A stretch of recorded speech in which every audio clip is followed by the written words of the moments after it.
అమ్మ అలాగే మీరు తిరుపతి వెళ్ళినప్పుడు మీకేదో ఒక అద్భుతం జరిగిందని విన్నాను. ఒకసారి మా కోసం చెప్తారా? అవునండి. ప్రతి సంవత్సరము చిన్న వయసు నుంచే అండి సమ్మర్ హాలిడేస్ వచ్చినప్పుడు ఒక వారం రోజులు వెళ్ళి తిరుమలలో ఉండడం చిన్న వయసు నుంచి మాకు అలవాటు అనమాట. అంటే మెట్లు ఎక్కి వెళ్ళి అలా గడపడం అని. మా అమ్మగారు శరీరాన్ని వదిలిపెట్టిన తర్వాత ఈ ధ్యాన సాధన ఇట్లా 8 అవర్స్ అట్లా చేసేటప్పుడు అండి, అంతకుముందు నాకు ఏదో కొంచెం కలర్స్ కనిపించడము, కొందరు ఏదో ఆకారాలు ఋషులు మహర్షి అట్లా కనిపించేవాడు. తిరుపతికి వెళ్ళి స్వామి పొద్దున్నే సుప్రభాత సేవ అయిన తర్వాత, దర్శనం అయిన తర్వాత మనం ఇట్లా ఆలయం నుంచి బయటకు వచ్చి అట్లా వెనక వైపు స్వామి ఎక్కడైతే ఉన్నారో జస్ట్ వెనక వైపు అప్పుడు అంత రష్ కూడా ఉండేవాళ్ళు కాదనమాట. అప్పుడు వెళ్ళి కూర్చొని నేను చెప్పాను, నేను ధ్యానం చేసుకుంటాను, అంతవరకు నన్ను డిస్టర్బ్ చేయొద్దండి అనేసి. చాలా డీప్గా వెళ్ళిపోయినానండి. ఫస్ట్ విషన్ అంటే క్లియర్గా ఇట్లా ధ్యానంలో ఇలా కనిపిస్తుంది అన్నది ఏంటంటే, నేను ఉన్నాను అంటే శరీరంగా లేను, కానీ నాకు అర్థమవుతూ ఉందండి. ఇప్పుడు ఎక్కడైతే స్వామి ఉన్నారో, వెంకటేశ్వర స్వామి విగ్రహం ఉందో, ఆ విగ్రహానికి కిందండి లోపల చాలా స్పీడ్గా కొన్ని వందల మైళ్ళ కిందకే అని అనుకోవచ్చేమో.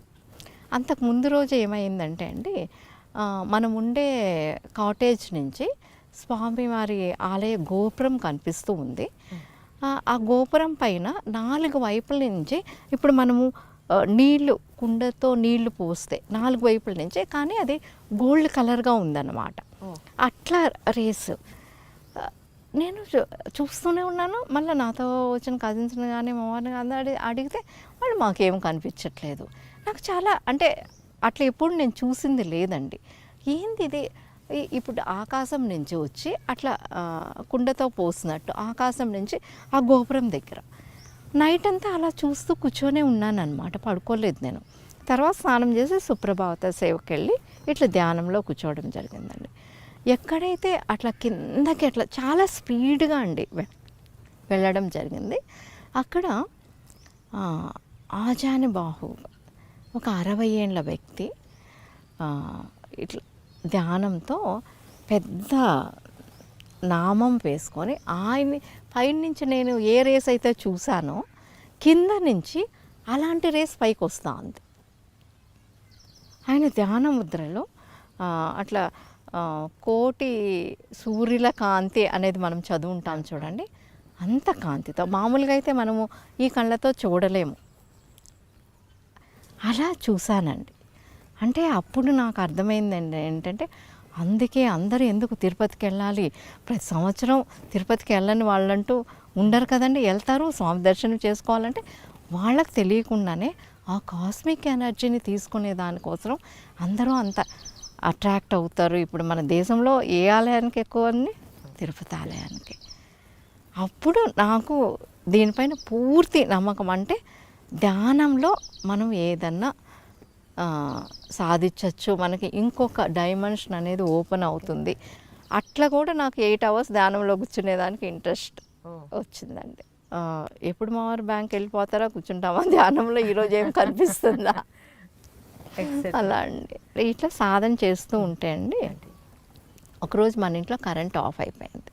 కరెంట్ ఆఫ్ అయిపోతే ఏదో దోమ ఏదో అన్నప్పుడు ఇలా అంటాం కదండి, ఏదో పురుగో ఏదో ఫ్లై ఏదో పడినప్పుడు ఇలా అన్నప్పుడు చేతిలో నుంచి స్పార్క్స్ వచ్చాయండి. చాలా చాలా స్పార్క్స్. అంటే అంతవరకు నాకు తెలియదు. ఓకే. అంతకుముందు ఏంటంటే, ఇప్పుడు కార్ డ్రైవర్ ఉంటారు కదా, నాకు ఒక్కోసారి పొద్దున్నే వెళ్ళినప్పుడు స్టీల్ పాత్రలు ముట్టుకున్నప్పుడు మళ్ళీ ఆ అబ్బాయి నేను డోర్ తెరువు అమ్మ షాక్ కొడుతుందంటే, అబ్బాయి ఒకరోజు విచిత్రంగా చూస్తున్నాడు డ్రైవర్. ఏందమ్మగారంటే, మళ్ళీ నేను అంటే ఇది మామూలు విషయం కాదు కదా, నేను ఎందుకు ఆ అబ్బాయితో నిజంగా అండి. అప్పుడు మనకి స్టీల్ డోర్ ఇది ఉండేదండి, హ్యాండిల్స్, అది ముట్టుకుంటే షాక్ కొట్టేది. అట్లా అంటే అప్పుడు అర్థమైంది, ఓ అట్లా ఇట్లా విధులిచ్చినప్పుడు స్పార్క్స్ వచ్చేవండి చేతిలో. అంటే అది అంత ఎనర్జీ అట్లా ఉండడం అనేది అది ఎవరికన్నా పాసిబుల్ అండి. ఎవరు సాధన చేసినా అది జరుగుతుంది.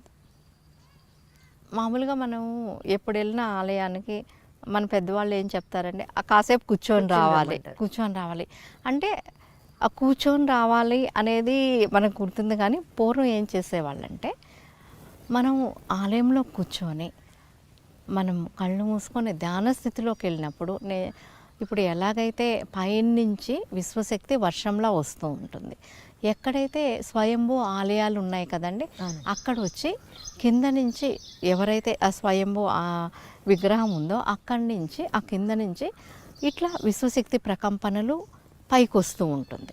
తర్వాత అంతేకాకుండా అండి ఏ ఆలయానికన్నా అండి శ్రీచక్రము ప్రతిష్ఠ చేస్తుంటారు. ఆ తరంగాలు ఇన్ని శక్తి తరంగాలు విశ్వశక్తి తరంగాలు అక్కడ మనం ఊహించని రీతిలో నిక్షిప్తమై ఉంటాయన్నమాట. మనం కూర్చొని మనం అక్కడ ధ్యానం చేసినప్పుడు ఆ శక్తి తరంగాలని ఎంతో తీసుకురాగలము. మీరు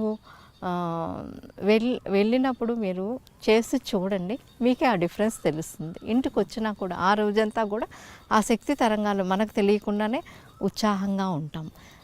ఇప్పుడు నా చిన్న వయసులో ఇప్పుడు కాశీకి వెళ్ళినప్పుడు అండి వాళ్ళు అక్కడ ప్రసాదము అట్లా తెచ్చినప్పుడు మా నాన్నమ్మ గారు వెళ్ళినప్పుడు నా చిన్న వయసులో అండి ఊరందరికి పిలిచి ఒక సమారాధన లాగా చేసి అందరూ వచ్చి ఆ ప్రసాదం తీసుకెళ్ళడం. దాని వెనక అర్థం ఏంటి అంటే అక్కడి నుంచి ఆవిడ అక్కడికి వెళ్ళారు, ఆ విశ్వనాథుని సన్నిధిలో ఉన్నారు. ఆ తరంగా ఇంకోటి మనం ఆలయానికి వెళ్తే మధ్యలో ఎవరింటికి వెళ్ళకూడదు, మన ఇంటికే రావాలా అనేది కూడా ఉంటుంది. వచ్చినప్పుడు వాళ్ళని దర్శించుకుంటే కూడా ఆ శక్తి తరంగాలు మనకు వస్తాయేమో కొద్దిగా అది కూడా. అప్పుడు ప్రతి ఇంటి నుంచి మనిషి వచ్చినప్పుడు మనకు ఊరంతా కాశీ నుంచి వచ్చిన తరంగాలు అనేది సైంటిఫిక్ రీజన్ అండి అది. ఇప్పుడు జనరల్గా మనం చూసినట్టయితే మన చిన్న వయసులో డిప్రెషన్ అనే ఓడే మనం వినలేదు కదండి.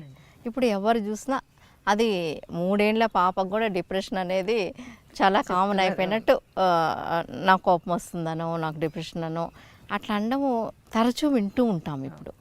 అంటే ఎందువల్ల అంటే మనం సైంటిఫిక్గా తీసుకున్నట్టయితే అండి ఆక్సిజన్ లెవెల్స్ తక్కువైనప్పుడు వచ్చి బ్రెయిన్ సెల్స్కి కావాల్సినంత అంటే శ్వాసలు పైనే జరుగుతూ ఉన్నాయి. ఇప్పుడు డీప్గా నాభిస్థానం వరకు జరగట్లేదండి. అందుకే మనం డీప్ బ్రెత్స్ మన ఇంట్లో ఇప్పుడు యూత్ ఉంటే కానీ చిన్నపిల్లలు ఉంటే కానీ వాళ్ళతో పాటు మనం కూర్చొని రండి, ఇప్పుడు ఒకే ధ్యానం వదిలేయండి, 5 నిమిషాలు ఓంకారాలు దీర్ఘశ్వాసలు ఇన్స్టెంట్ ఎనర్జీ అనమాట. ఎప్పుడు డౌన్ అనిపించిన ఇప్పుడు పిల్లలు చదువుకునే ముందర కూడా ఓంకారాలు దీర్ఘశ్వాసలు ఇట్లా చేసినప్పుడు వచ్చి వాళ్ళల్లో ఈ ఇరిటేషను ఫ్రస్ట్రేషను డిప్రెషన్లు కానివ్వండి ఇవన్నీ ఉండవన్నమాట. ఒక ఇన్స్టెంట్ ఎనర్జీ ఇస్తుంది మనకి ఓంకారాలు కానీ దీర్ఘశ్వాసలు కానివ్వండి. ఇప్పుడు చాలా స్కూల్స్లో ఇది ప్రాక్టీస్ చేయిస్తున్నారు. అవునండి. ఇప్పుడు మన క్రియాయోగం వెళ్ళి అన్ని స్కూల్స్లో కాలేజ్లో అంతా చెప్తాం కాబట్టి వాళ్ళు మార్నింగ్ ఫస్ట్ పీరియడ్లో పిల్లలతో ఓంకారాలు దీర్ఘశ్వాసలు చేయిస్తున్నారని, మళ్ళీ ఆఫ్టర్నూన్ వాళ్ళు ఫుడ్ తీసుకున్న వెంటనే కూడా అంత గ్రాస్పింగ్ ఉండదు కాబట్టి అప్పుడు చేయిస్తున్నారు. దానివల్ల చాలా బెస్ట్ రిజల్ట్స్ వచ్చిందని ప్రిన్సిపల్స్ మనకి చెప్పారండి, ఫీడ్బ్యాక్ ఇచ్చారు.